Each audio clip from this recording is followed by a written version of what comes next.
Madame la Présidente, chers collègues, Mesdames et Messieurs, nous nous trouvons en effet aujourd'hui ici à l'Assemblée nationale française pour évoquer à nouveau la situation de l'Iran.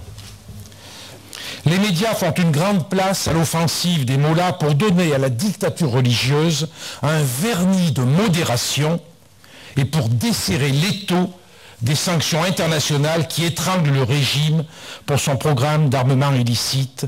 Vous l'avez dit avec les mots justes, Madame la Présidente. Mais qu'en est-il en réalité? Le régime ne serait donc plus celui qui a été sanctionné depuis des années pour les graves violations des droits de l'homme à l'encontre de sa population? À part son sourire et quelques gestes de façade, Hassan Rouhani a-t-il changé concrètement quelque chose? La réponse est sans aucun doute dans vos propos, Madame la Présidente, au lendemain de l'élection présidentielle de juin dernier, et je souhaiterais vous citer.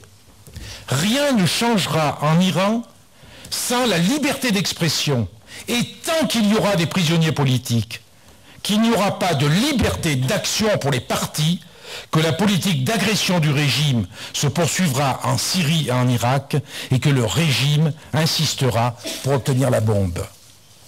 Nous devons donc, dans ce contexte, nous poser une première question.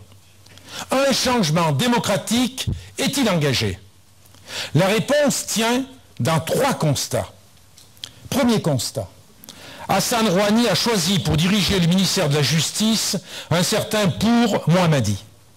Cet individu a été dénoncé par les organisations de défense des droits de l'homme pour avoir un lourd passé de crimes contre l'humanité envers les prisonniers politiques iraniens. En effet, il est un membre de la commission de la mort, comme on l'appelle en Iran.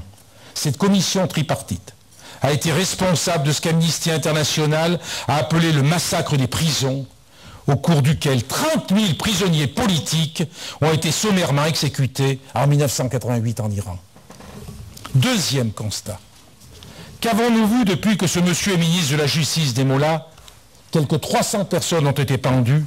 Un bilan effroyable maintenant l'Iran en tête du peloton des pays qui pratiquent la pendaison dans le monde. Troisième constat. Le massacre d'Ashraf le 1er septembre dernier, au mépris de la Convention de Genève, et les responsables du gouvernement Rouhani se sont dit satisfaits de la mission accomplie par un premier ministre irakien inféodé à l'Iran.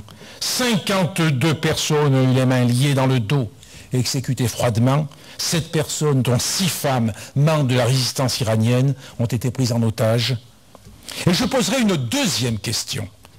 Qu'en est-il du programme nucléaire? Il faut être lucide.